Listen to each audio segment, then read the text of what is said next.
headquarters in New York. This is World News Tonight with David Muir. Good evening. It is great to start another week with all of you at home. We begin tonight with the race for president. Just 8 days to go. In fact, 1 week from tomorrow night, we'll be on the air with our election night coverage. Already tonight, 45 million Americans have cast their ballots. Tonight, both candidates with their closing arguments, their final sprint, and former President Donald Trump. And the fallout tonight, the backlash over racist and sexist comments and jokes about Latinos and Puerto Ricans, delivered at Trump's major rally at Madison Square Garden in New York. Former First Lady Melania Trump, in a rare appearance, introducing her husband, who was the last to speak.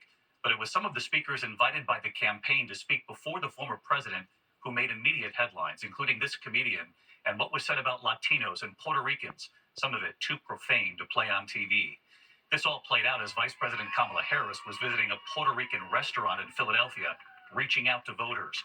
Tonight, the vice president saying Americans are exhausted by the divisive rhetoric, and now the influential performer Bad Bunny sending out Kamala Harris's message to 46 million followers, and what the Trump campaign is now saying about all this. Rachel Scott leading us off with the Trump campaign in Georgia tonight. Tonight in Georgia, former President Donald Trump gushing about his massive weekend rally at New York's Madison Square Garden. Last time we had a great rally at Madison Square Garden. But that rally was marked by racism, sexism, and vitriol. Trump's campaign now on the defensive after speakers like this. I don't know if you guys know this, but there's literally a floating island of garbage in the middle of the ocean right now. Yeah. I think it's called Puerto Rico. A Trump campaign spokeswoman saying that joke doesn't reflect the views of President Trump or the campaign. But this speaker was invited by the Trump campaign, and there was more than just that. This is what he said about Latinos overall. And these Latinos, they love making babies, too. Just know that. They do.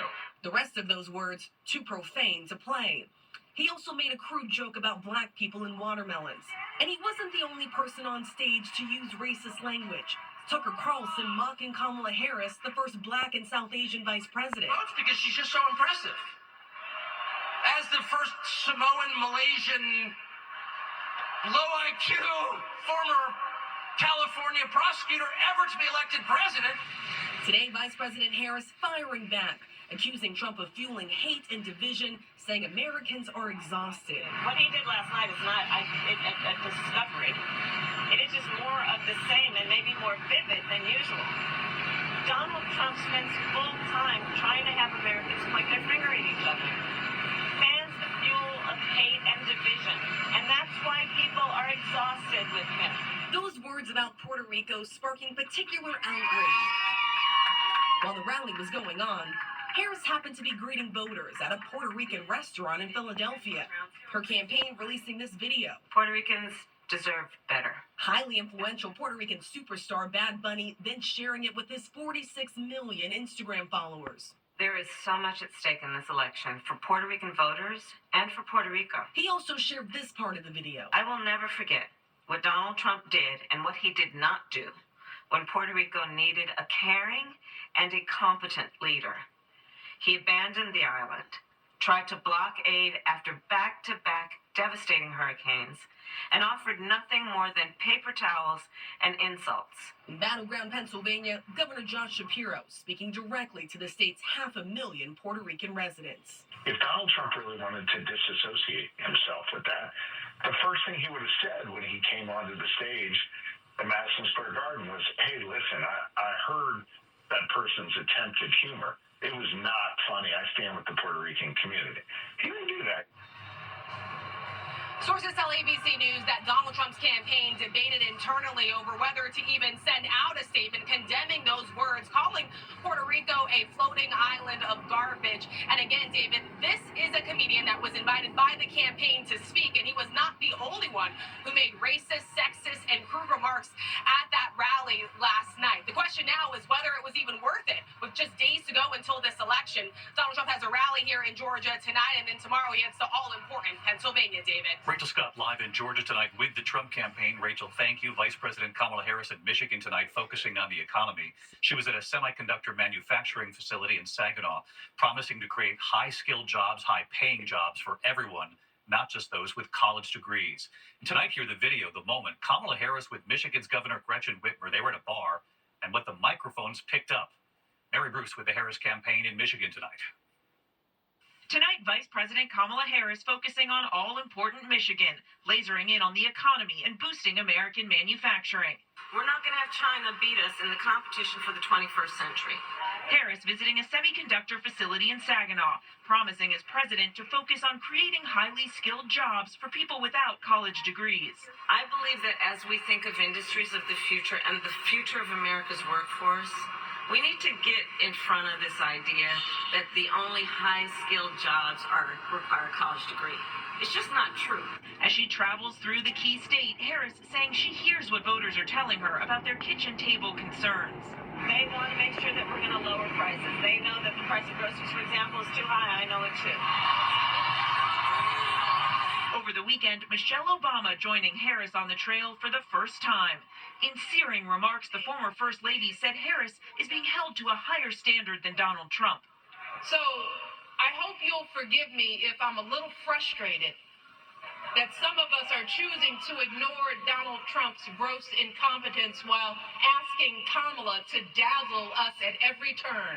And in a campaign where abortion is a top issue, as Trump boasts about appointing 3 of the Supreme Court justices who overturned Roe v. Wade, Michelle Obama with an impassioned plea to men to take women's lives seriously. Are you as men prepared to look into the eyes of the women and children you love and tell them that you supported this assault on our safety?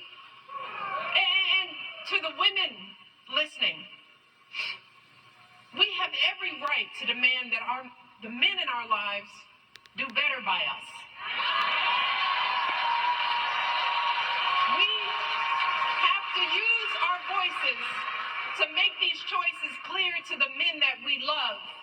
Our lives are worth more than their anger and disappointment. And we are more than just baby-making vessels. Harris herself acknowledging she has to make up ground among men. Microphones picking up her conversation with Michigan Governor Gretchen Whitmer at a bar in Kalamazoo. I've been bugging your whole team. I'm like, okay, we gotta do this and this. Yeah.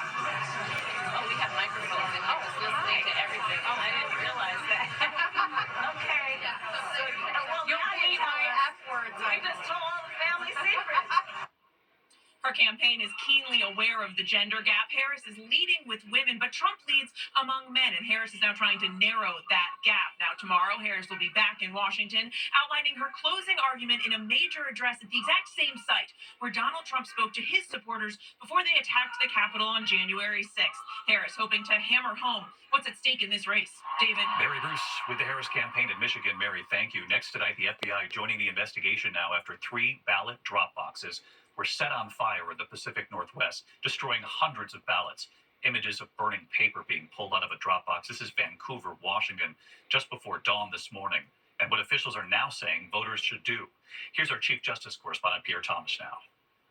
Tonight, the FBI on the hunt for a suspected arsonist behind 3 fiery attacks on ballot drop boxes, destroying hundreds of ballots in the Pacific Northwest. We do have smoke coming out of the ballot box. Officials say the fires, only miles apart in Portland, Oregon and Vancouver, Washington, were sparked by incendiary devices attached to the outside of the drop boxes.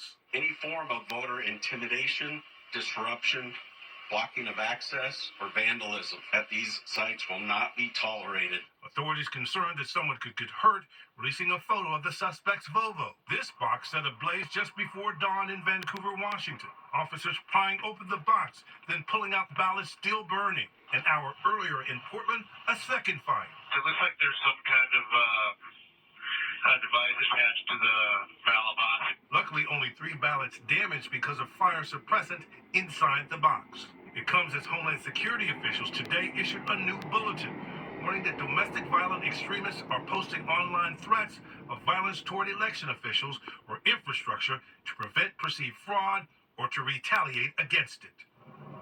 State officials in Washington are calling the arsonists acts of terror as they step up patrols in the region. Voters who are concerned their ballots might be impacted can contact their local election office or track their ballots online to see if they've been received. David? Really unsettling. Pierre Thomas. Pierre, thank you. Next tonight, the Pentagon says it now has evidence that roughly 10,000 North Korean troops are in fact training inside Russia and likely headed to the border with Ukraine. Here's our chief foreign correspondent, Ian Pannell, now. Tonight, NATO warning many North Korean soldiers are now moving toward the battlefield in Russia's Kursk region, north of Ukraine's second largest city, Kharkiv, where Ukrainian forces seized hundreds of square miles of territory. The Pentagon today confirming 10,000 North Korean troops are now training in Russia. Ukraine saying this video shows them there. We are increasingly concerned that Russia intends to use these soldiers in combat or to support combat operations against Ukrainian forces in Russia's Kursk Oblast. President Biden today addressing reports former President Donald Trump had several conversations with Vladimir Putin after Trump left the White House, which both have denied. The president also responding to North Korean troops inside Russia.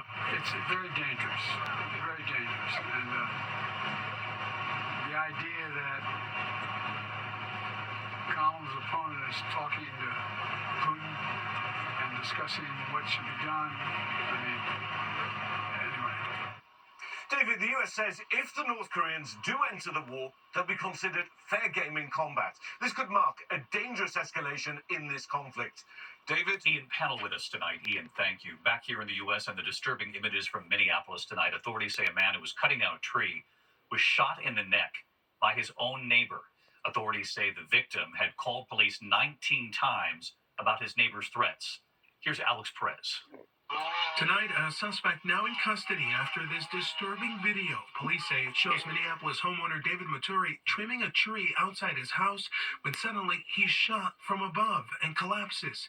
That gunfire allegedly coming from the next-door neighbor, John Sawchuk, who authorities say had been harassing Maturi for over a year. Maturi speaking from his hospital bed. It was a very traumatic moment. Not only shot, but shot in your neck, and the people to find to save your life. Sawchuk facing attempted murder and assault charges that court documents say were motivated in whole or in part because of Maturi's race. According to the criminal complaint, the suspect engaged in almost constant harassment of the victim and his wife since they purchased their home in September 2023.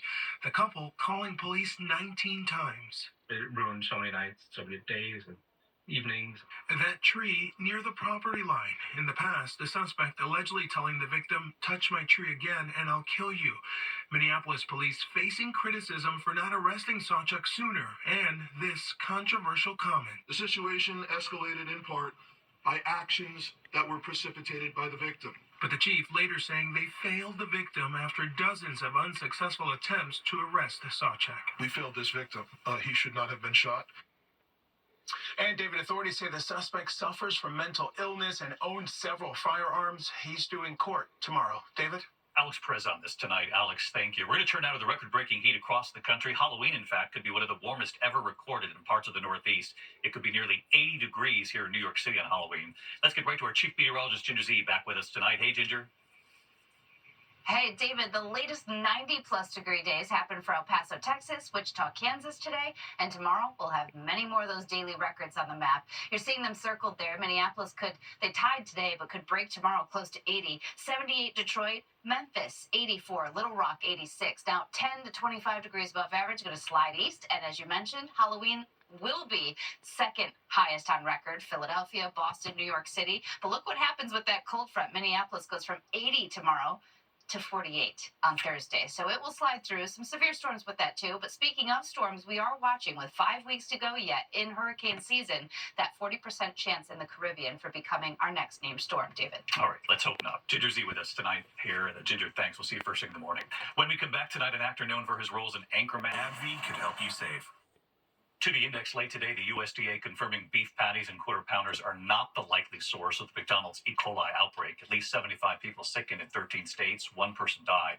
The FDA believes the culprit is slivered onions. McDonald's will return quarter pounders in the affected areas without onions for now. The World Series, Shohei Ohtani is in the lineup for tonight's Game 3. He partially dislocated his shoulder, trying to steal second base in Game 2. The Dodgers say he was adamant about playing the Yankees tonight. When we come back, the surprise for Adele and the whole audience. Moment. Audience tonight here, the surprise for Adele and for everyone in that audience. 2 superstar voices and 1 long ovation. Tonight, the emotional surprise when Adele realizes it's Celine Dion in front of a packed, sold-out crowd in Las Vegas. During one of her final performances at the Coliseum at Caesars, Adele spotting Celine Dion right there. Adele hugging her, both in tears. Oh my reaching for each other's faces. The two exchanging words before Adele returns to the show.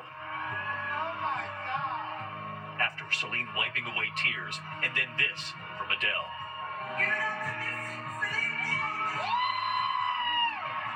Celine standing, waving, everyone on their feet, cheering for her.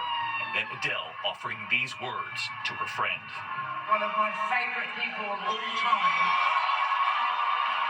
Celine Dion had performed on that very stage more than 20 years ago during her own residency. She's been candid about her battle with a rare autoimmune neurological disorder, canceling tour dates 2 years ago, and that dramatic comeback at the Paris Olympics. Tonight, Adele sharing this photo, writing, "I've been performing in Celine Dion's room at the Coliseum for almost 2 years now. It was the only venue I wanted to play in Vegas because it was built for her. I have a picture of her right next to the stage that I touch every night before I walk on." And then, writing directly to Celine Dion, "I love you so very much. Words will never sum up what you mean to me or what you coming to my show means, let alone how it felt seeing you back in your palace with your beautiful family." Tonight, the embrace one audience will never forget. Incredible moment for that crowd. I'm David Muir. I'll see you right back here tomorrow night. Good night.